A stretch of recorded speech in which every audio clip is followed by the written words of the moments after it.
liquid skin of planet Earth live creatures of unearthly beauty. These tiny animals have crossed oceans of space and time in an epic bid for survival. Wanderers through inner space, they carry the future of their species. On their odyssey, they have faced extinction and awesome planetary force. Theirs is an evolutionary success story made possible by a remarkable reproductive strategy. Reefs are exotic interruptions in otherwise barren tropical seas. They're oases of life, vibrant, colorful, and competitive. But this vast canvas of living art has not just materialized out of the blue. Coral and its cohorts have arrived from somewhere. Though they seem solid and unmoving, reefs have spread themselves throughout the tropical oceans.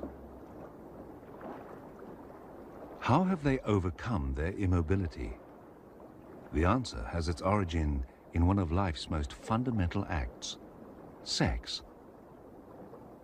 But the reproductive rights of coral communities are shrouded in mystery. It's only in the last 10 years that the reef has begun to reveal its private life.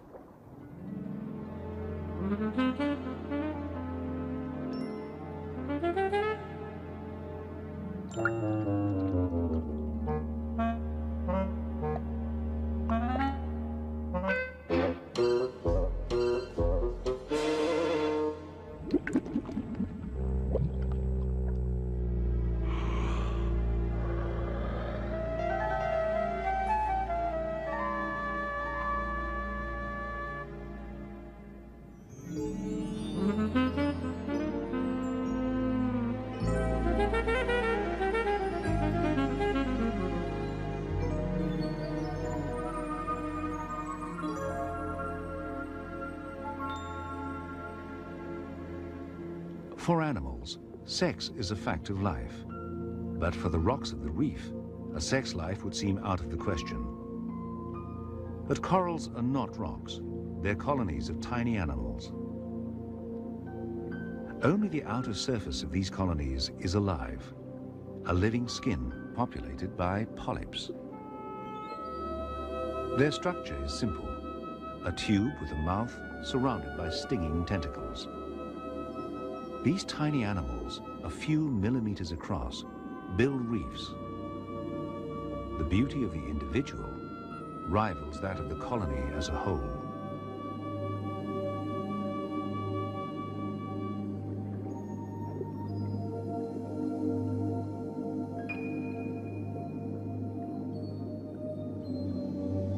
A single pioneering polyp clones or buds itself endlessly to produce a colony of hundreds, even thousands of identical individuals. In theory, a polyp could live forever this way, unchanging and unmoving. But change and mobility are essential to all species. On the reef, sex achieves both in one elegantly simple solution. It's a brief extravaganza, cued by the summer moon. For the rest of the year, the priority is coping with life's demands.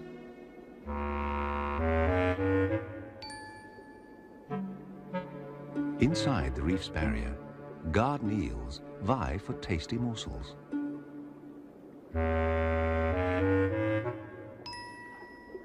They inspect drifting particles.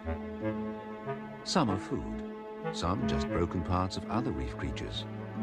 But in the quiet lagoon, every particle is inspected by somebody.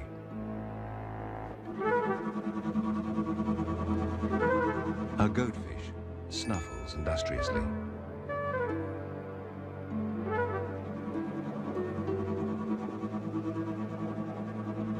Within a self-made sandstorm, it feasts on small worms and mollusks, which it locates using sensitive barbels.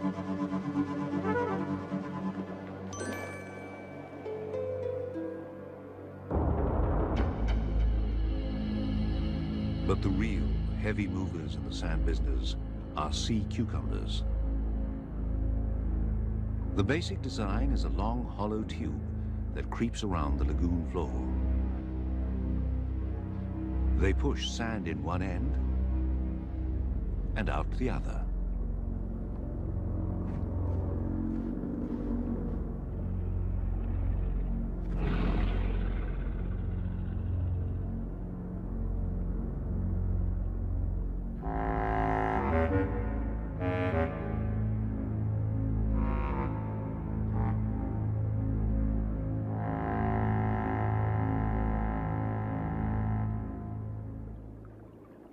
Some sea cucumbers mop the reef with sticky feet, passing edible particles into their mouths.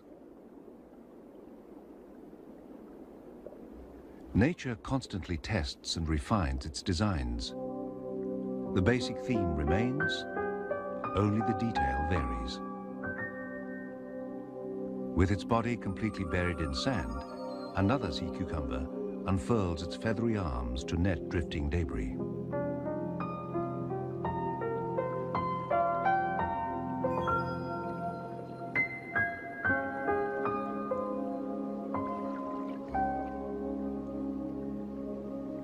Every particle of sand in the lagoon was once part of the animals and plants that make up the reef. Sand production is aided by heavy-jawed grazers like the bumphead parrotfish.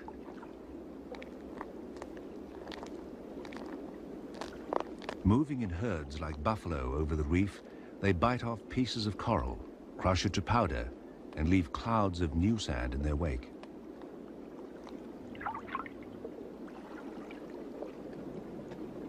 The reef supports an endless variety of grazers, scrapers, and biters.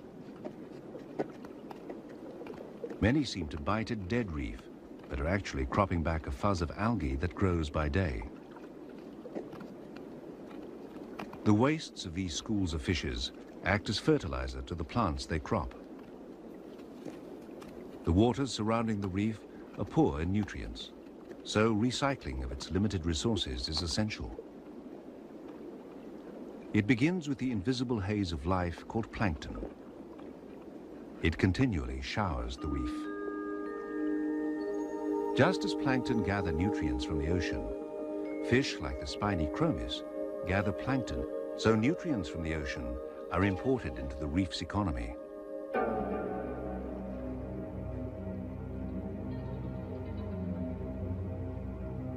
Poised like ghostly daggers, barracuda cruise the coral fringe.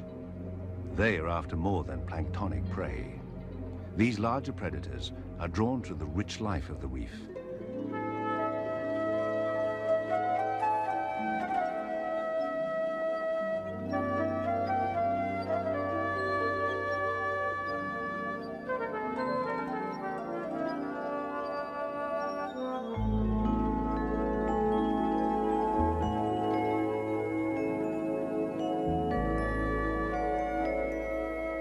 Compared to the impoverished oceans, the reef is a prosperous economy. Built up from nothing by the labors of tiny animals and plants, it attracts investment from thousands of other species. It becomes a bank or a storehouse of the ocean's resources.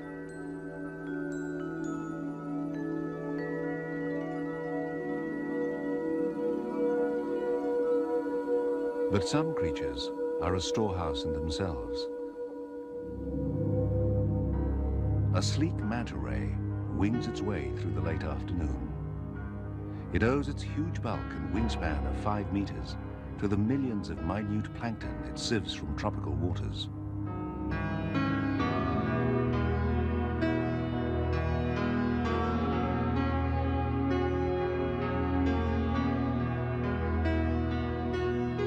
Mantas are free agents, opportunists. They exploit the reef as and when it focuses their food supply. They feed and then move on, leaving each reef a little poorer for their passing.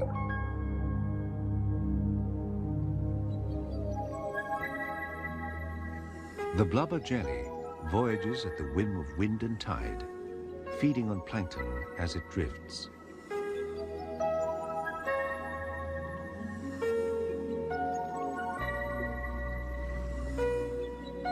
Billowing in the currents, it's an occasional visitor to the reef.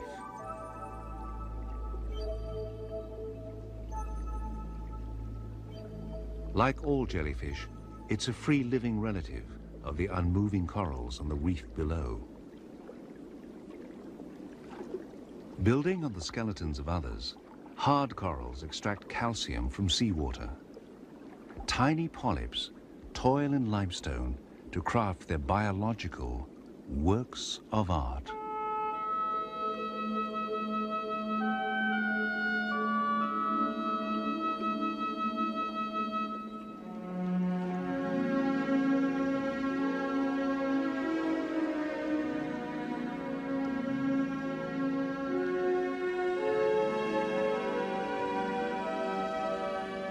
From the hard coral foundation has arisen a rambling architecture. This ever-expanding labyrinth has another dimension. It creates living space for related corals.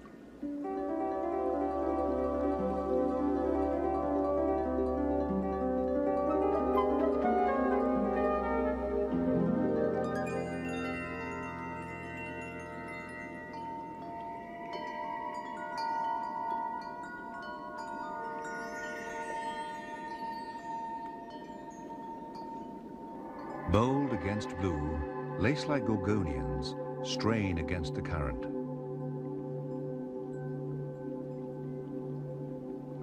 On the reef slope, soft corals sweep the same current. Their flexible arms house polyps, but unlike hard corals, these are no reef builders.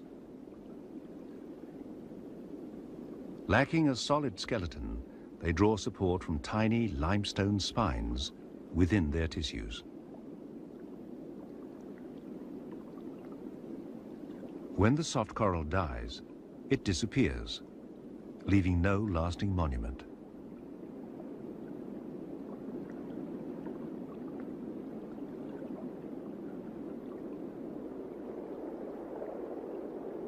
Reef plants appear to be just as ephemeral, but their role is fundamental.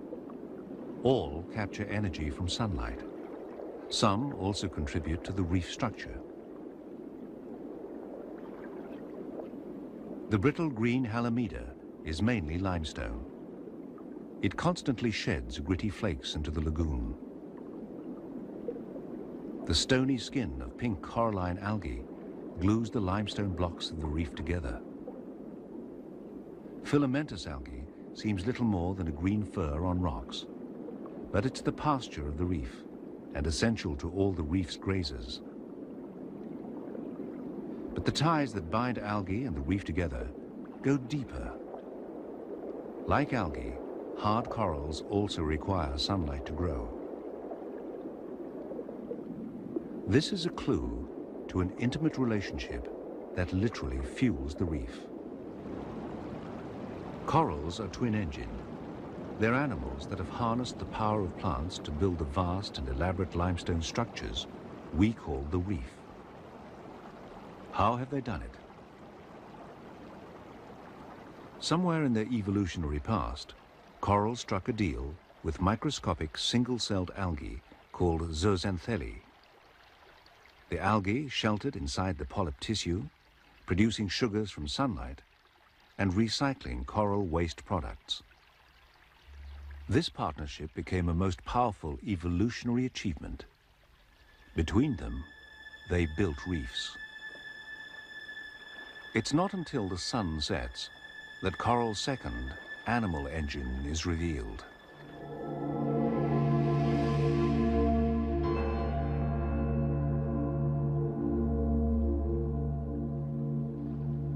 As darkness falls, plankton begins its nightly ascent into the waters surrounding the reef. From their stony lairs emerge the polyps. Wreathed with stinging tentacles, each polyp is poised to reap a grisly harvest.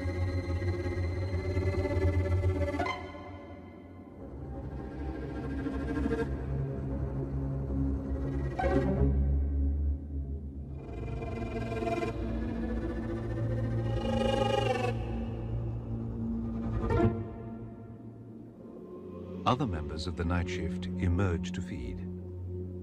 Feather stars take up strategic positions in the current. They sieve plankton and particles with their arms.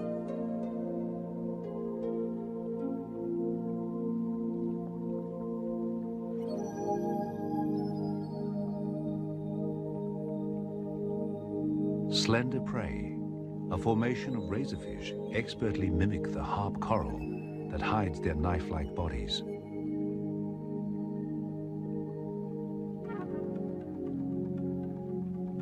A chaotic ball of eel-tailed catfish swarms in mid-water between feeding. Lagoon sands below them are loaded with hidden delicacies. These miniature catfish scout for their supper in rank and file, aided by sensitive chin whiskers.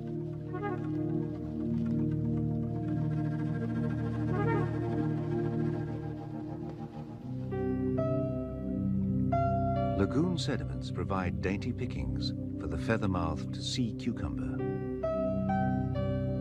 Little more than an elastic tube filled with water, it delicately wipes each feathered finger across its mouth, collecting food along with the sand.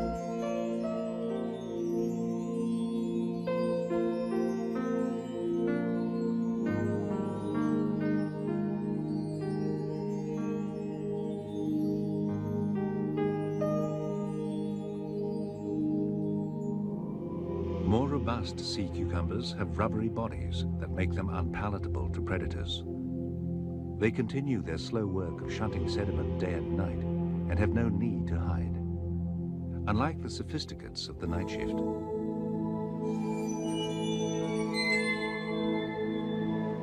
A hunter by night, an octopus is able to change both color and texture. Hiding and bluffing. This stealthy camouflage expert is both actor and magician.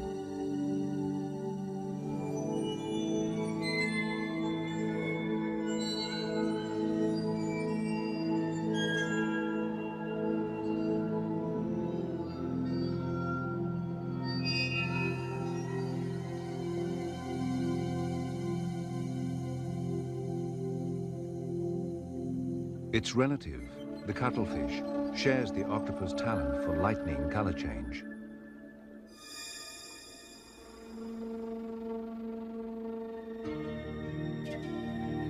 Shunning camouflage altogether, the flamboyant Spanish dancer flounces through the night. Its colorful costume is a signal to predators.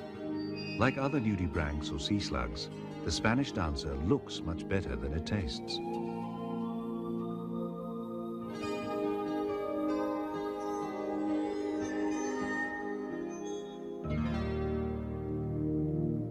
Overcome by darkness, parrotfish retire into the fabric of the reef. Some of these daytime dandies sleep in a gossamer cocoon of their own weaving. Perhaps this mucus bubble disguises their scent to unwelcome visitors. A fast-moving vegetarian, the parrotfish grazes algae with its bird-like beak. Clownfish may be left out in the dark when their protective anemone shuts up for the night. This is the reef's best-known example of shared lives.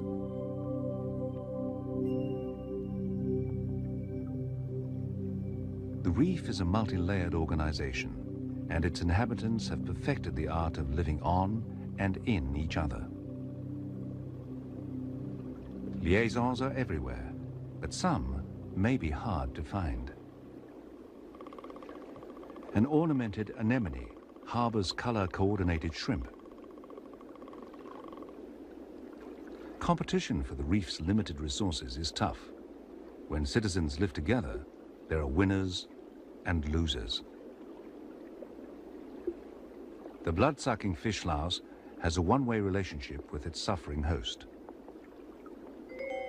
Even corals are not exempt from exploitation by others. Down among the valleys of the polyps lies another world, a world that's never been seen.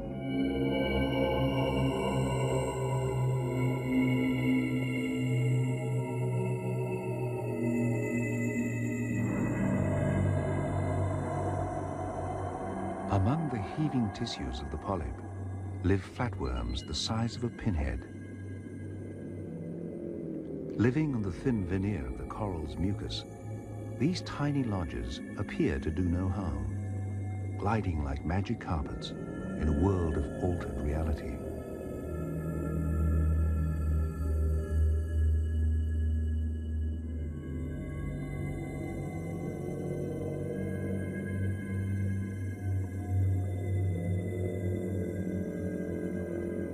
On the reef, every opportunity has been investigated. Space is at a premium, and overcrowding a fact of life. Invariably, property disputes develop and borders are drawn. Where two different species meet, encounters can be nasty. Nightly space wars, fought by special stinging tentacles, leave a conspicuous white scar of conflict. Surrounded, this fatal siege may last months. A plate coral spreads outward to meet itself. Here, the problem is resolved by a small fence of self-recognition. Over time, this living carpet evolves. Territorial struggles shape the reef as a multitude of species vie for position. Shading its competitors from light, the fast-growing plate corals borrow a strategy from the forest canopy.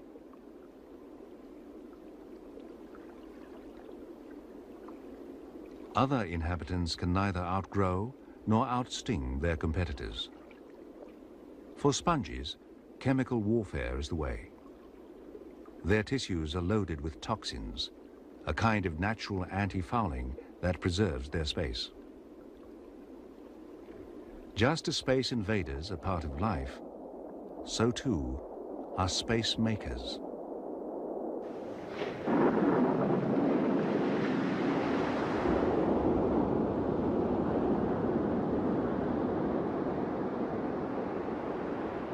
Sometimes an opening comes by chance.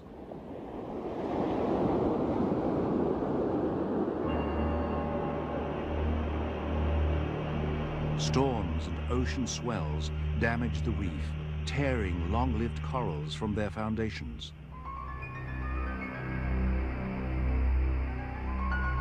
But not all space is created by the elements.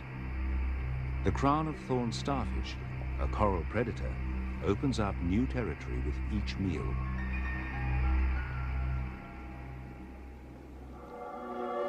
And new settlers are in ready supply. Out of the blue curtain of distance, the currents propel a sea full of eager immigrants, a multitude of microscopic larvae. This humble being, covered with beating hairs, is the beginning of a new coral. Equally disguised, a larval sea urchin is a long way from its final form. Even the giant clam begins life microscopically. All reef larvae are designed to voyage in the plankton. To become citizens of a reef, they will need to take on their adult form, but first, they must find a safe place to settle. Journeying day and night, they may stumble upon a reef, a sentinel in the dark sea. But their sanctuary is in fact a snare. Night has unmasked the reef. Poised and armed, it has become a waiting wall of mouths. The graceful gorgonian is now a web of death, its animal nature revealed. Thousands of tiny polyps wait outstretched.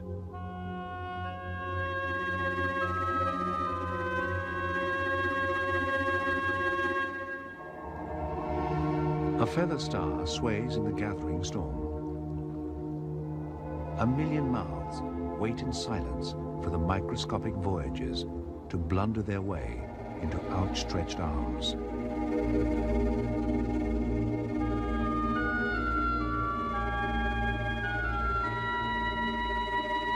The weaponry of the reef is revealed, a sinister array of traps, sieves, harpoons, and clutching tentacles.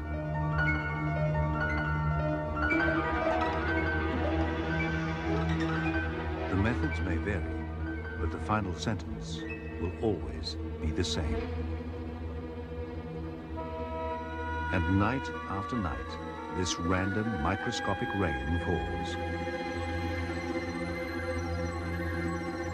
Millions of epic voyages end in tiny but titanic struggles.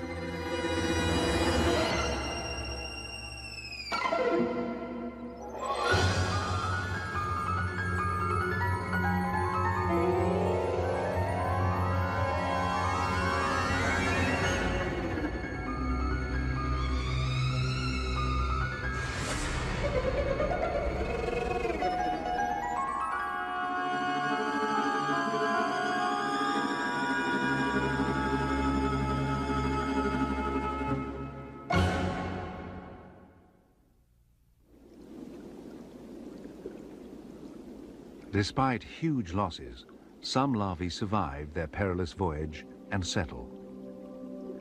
They grow to become solid citizens of the reef, joining the wall of mouths and waging space wars with each other.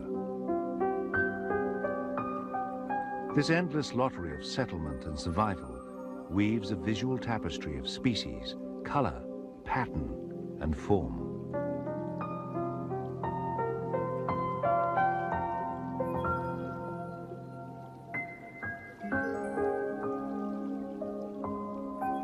But beauty and harmony is a mask. It hides chaos and competition. Reef society is shaped in a war zone of relentless conflict.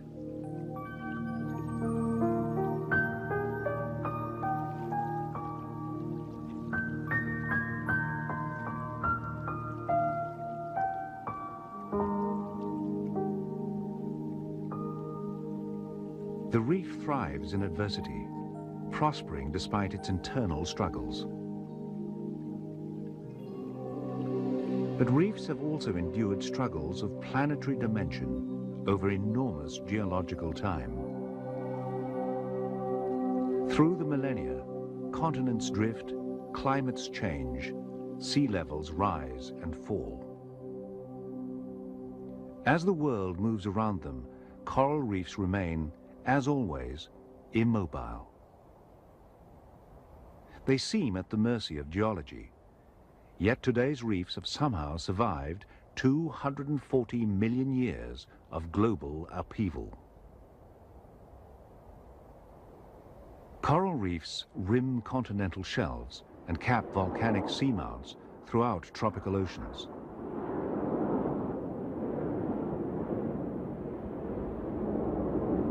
But once, reefs lived in an ancient sea called the Tethys. It lay between two supercontinents, which split apart, causing Africa and India to drift northwards. The broad Tethys Sea, evolutionary home of modern reef animals, was squeezed out of existence. Over millions of years, it became a war zone of continental collision, earthquakes, and sea level change. And the animals evolving here came under siege.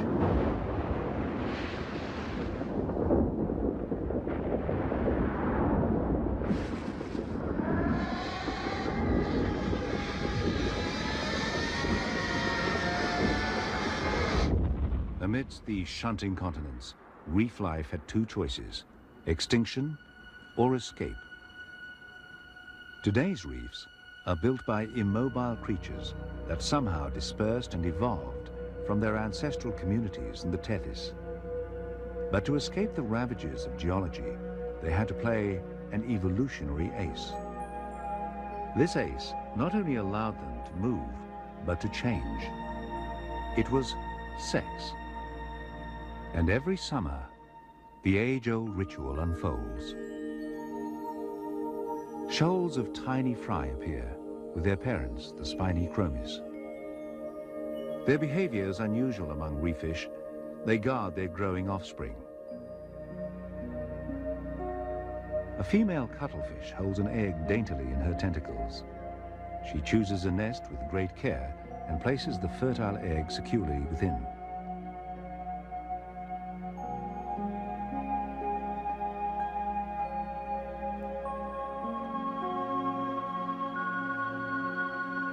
But despite her plump maternalism, this is the extent of her parenting. From the time the egg is placed in its coral cradle, the young cuttlefish will be on its own. This careful handling of individual eggs requires more time and effort than most other reef dwellers invest.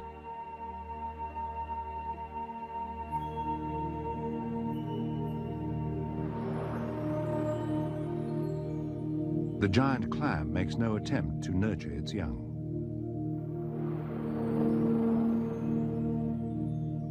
However, it does invest enormous energy producing and broadcasting many millions of eggs and sperm. With each mighty contraction, the waters of the lagoon turn milky. Fish dart closer, feasting on the seasonal delicacy.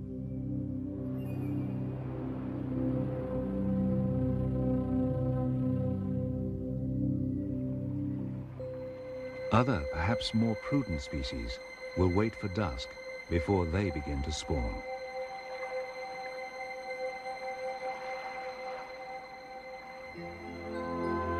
The male coral trout emerges in sober courting colors.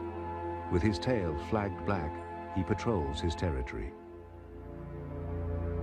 Females are lying low on the reef, their swollen bellies heavy with eggs. Concealed in the watery twilight, they await the male's advances.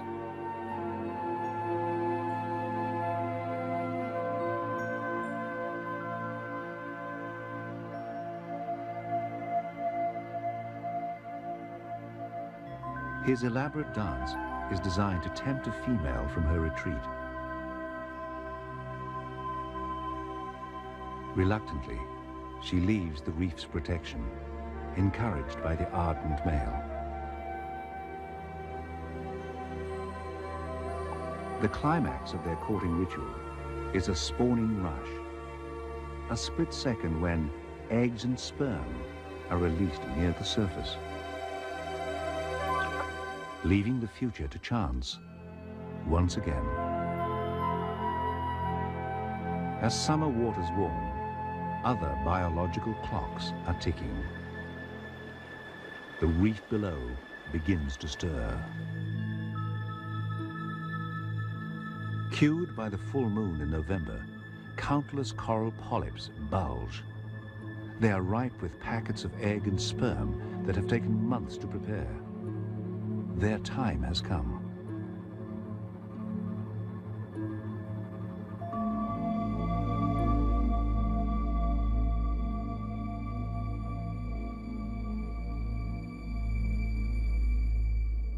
Others respond to an unseen urge.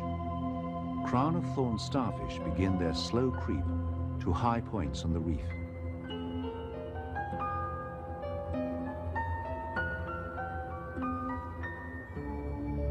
Even inert creatures are stirring. Sea cucumbers scurry at their own pace, away from the lagoon floor to the coral ledges above. Here, they begin a sinuous dance, swaying to an ancient evolutionary rhythm.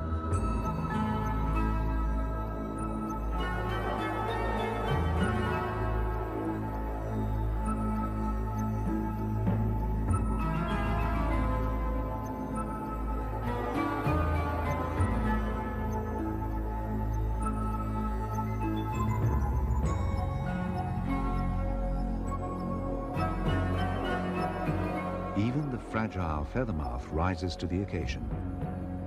This is an event too compelling to miss.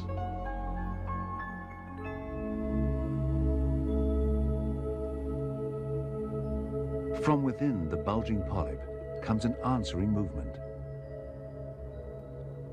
building to a slow spiral as each puts the finishing touches to its precious bundle of eggs and sperm.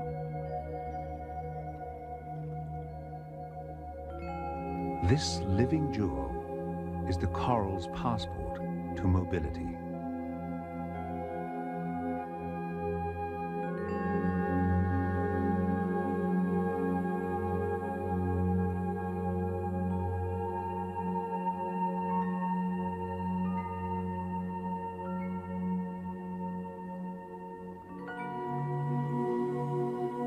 While polyps turn in time, the hypnotic dance of the sea cucumbers has reached its silent climax. Males begin exuding sperm from tiny pores on their heads.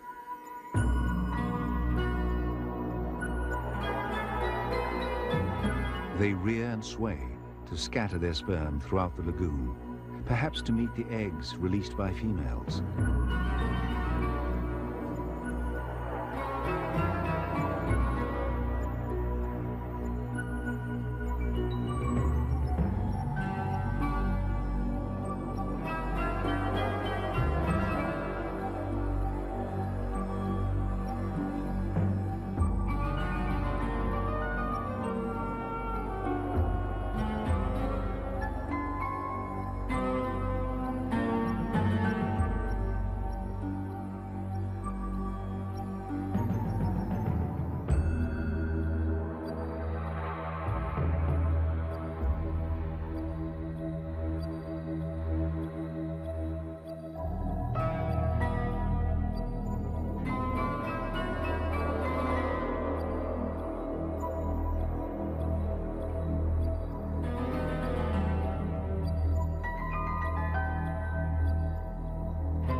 The crown-of-thorns smolders dramatically, releasing a misty cloud of sperm. It drapes itself across coral that would normally be its food. Now begins one of the most monumental and secret events in nature: mass spawning on the Great Barrier Reef.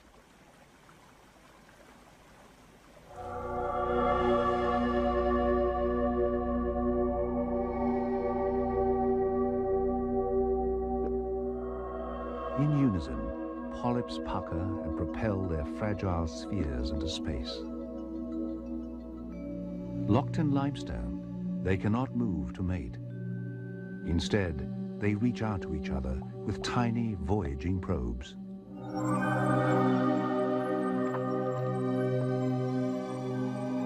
Their cue is exact. Each year, each species will spawn at the same time on the same day.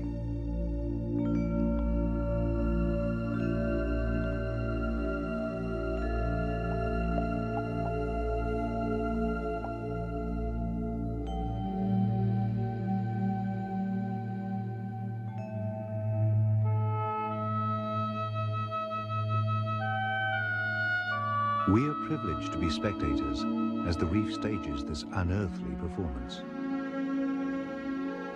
Each night, for a week, following the full moon, the intensity builds.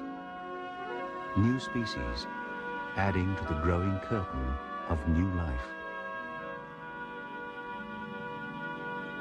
Along 1,200 kilometres of the northeast coast of Australia, countless millions of polyps spawn in unison.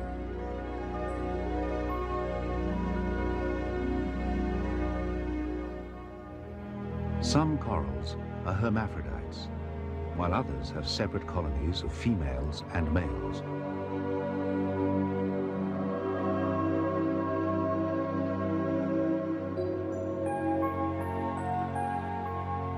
Whatever their sex, each has its own pace and style.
The synchronized spawning creates a web of drifting food for those with an appetite for it.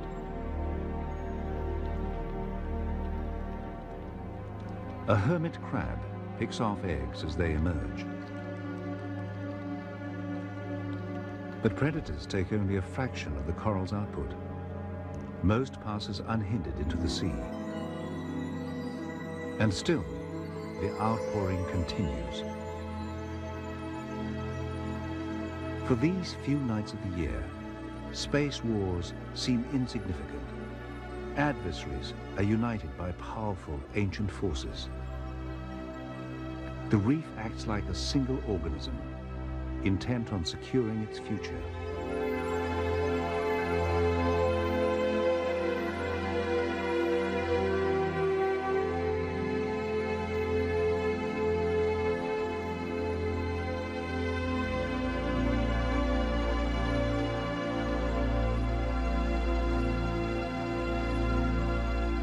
Living rocks erupt in a frenzy of color and movement, but the climax is yet to come.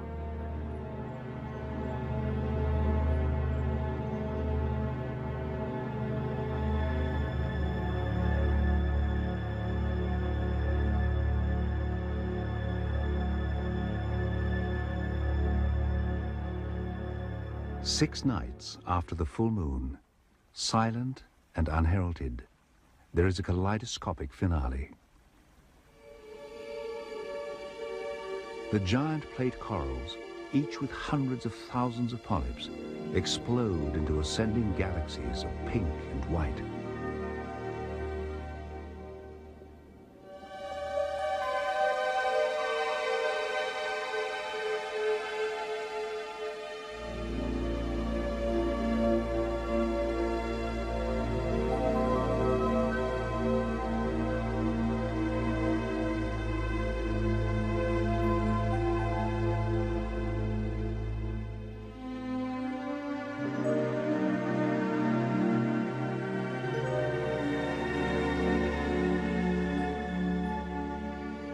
The sea is now a soup of colored eggs against the black depths. But the performance is not yet over. Incredibly, there is one final encore. The lagoon becomes laced with streamers, the reproductive segments of polychaete worms, seeming to bid bon voyage to the millions of new lives who set sail tonight.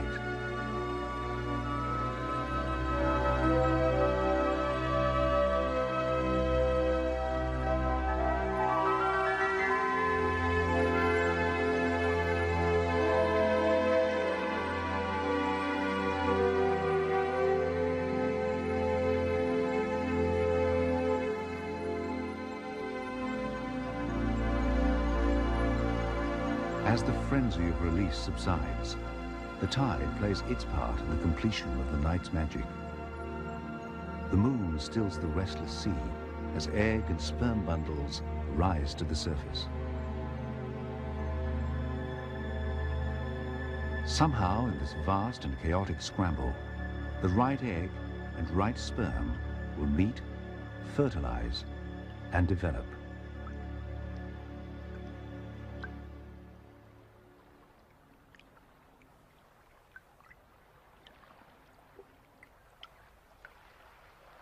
Each morning, the sea bears witness to the night's toil as the future hopes of the reef community drift away. Here is the solution to the reef's immobility.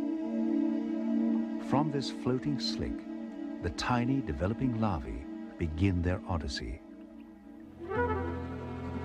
Opportunists take advantage of the annual bounty, but against the overwhelming abundance, they make little impression.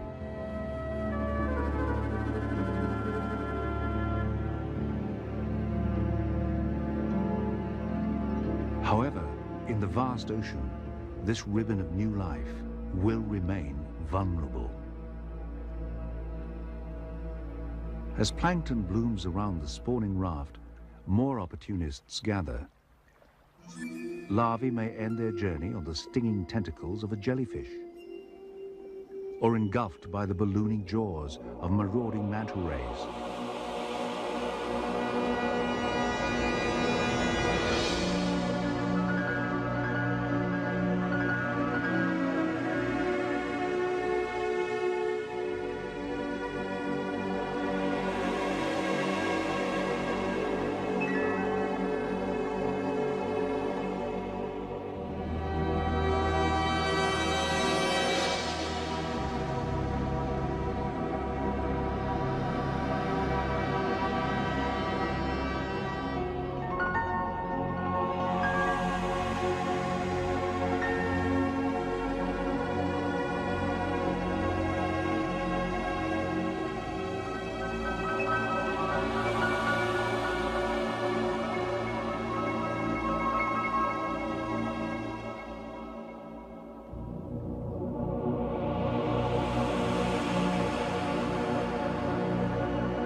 Up here, invisible, could be the beginning of a new coral. Out of the countless millions dispersed, only a few will survive their journey. Far fewer will evade the wall of mouths and find a safe place to settle.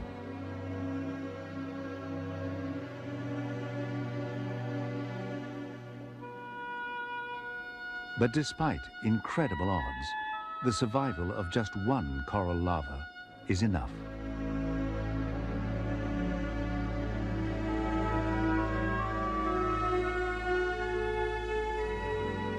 They cross the trackless oceans, minute in size, monumental in importance. Time will see their strategy prevail. Even the perilous flanks of an active volcano may be journey's end. Having crossed ocean wastes as an invisible mist in the plankton, coral larvae settle to found a reef. Its volcanic support will subside, but once established, a reef outpost will build and maintain itself, gathering the rare larval voyagers over time. Each new atoll is a stepping stone to the next. In this way, corals have marched through time and great ocean distance. They have established collections of living art in the galleries of empty oceans.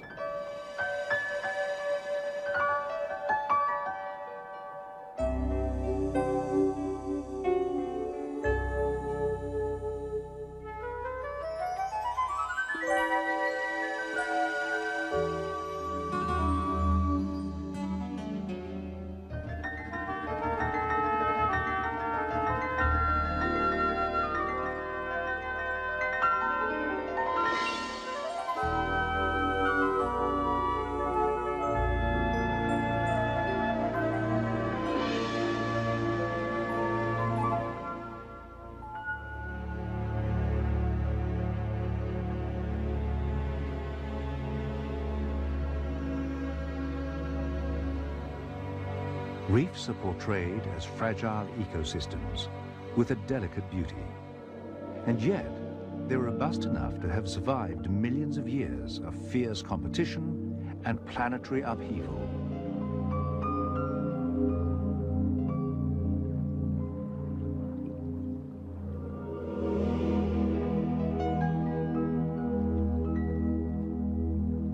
They're exquisite, but they're also dynamic and adaptive communities. They've adopted mass spawning and dispersal as their incredible solution to the problems of time, change, and immobility. The architects of the mighty atolls and the Great Barrier Reef are simple animals and plants. The limestone fortresses they build are monuments to the evolutionary success of sex on the reef.